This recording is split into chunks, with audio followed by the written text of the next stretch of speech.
Hello guys, welcome back to my channel. চলে এসেছি একটি নতুন ব্লগ নিয়ে। তো তুমি দেখতেই পারছো আমি সেজে রেডি হয়ে গেছি ঘুরতে যাবো বলে বাসে উঠে পড়লাম। কোথায় যাব জানতে হলে ভিডিওটি লাস্ট পর্যন্ত দেখতে থাকো। ওয়েদারটা ছিল মেঘলা, মানে রোদও না বৃষ্টিও না, মেঘলা মেঘলা আকাশ। তো গরমটা এই কয়েকদিনের তুলনায় কম, যা গরম পড়েছে বাড়ি থেকে কোথাও বেরোনো যাচ্ছিল না। আজকে গরমটা কম হয়, তো আমরা একজন বেরিয়ে পড়ে ঘুরতে। আমরা যাবো হলো কোচবিহার রাজবাড়িতে। তো চলো দেখতে থাকো ভিডিওটা লাস্ট পর্যন্ত, দেখতে পারবে আমি কী কী করলাম। চলে এসেছি কোচবিহারে, আর কিছুক্ষণ পরে বাস থেকে নামবো আমরা বাস স্ট্যান্ডে, আর তারপর এই কয়েক পা হেঁটেই রাজবাড়ি। তো আমরা চলে এসেছি। রাস্তার ধারে খুঁজছিলাম কৃষ্ণচূড়া গাছ কোথায় আছে, বুঝতে বুঝতে পেয়ে গেলাম ভিডিও করার জন্য আর কি।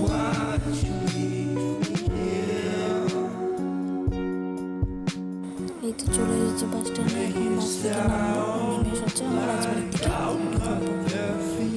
দেখো ভিতরে ঢুকে পড়লাম টিকিট কেটে।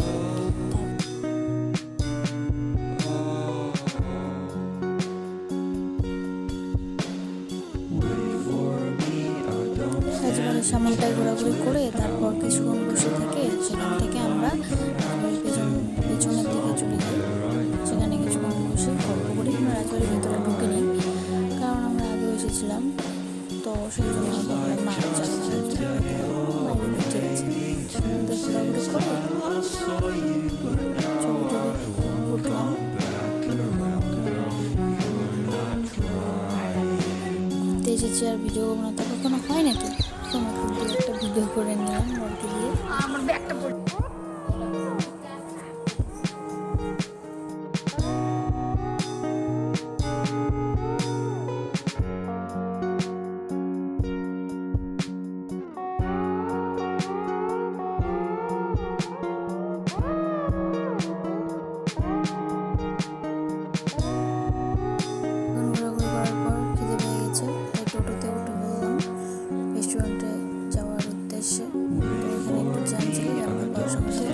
সেখানে রেস্টুরেন্টে চলে আসি।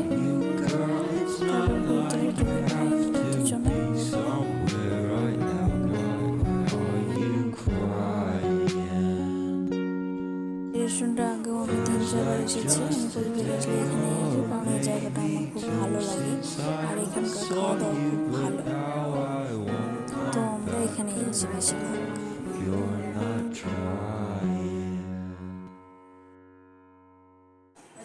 এখানে খাওয়া দাওয়া শেষ করে আমরা বাড়ি চলে যাওয়ার উদ্দেশ্যে রওনা দিই।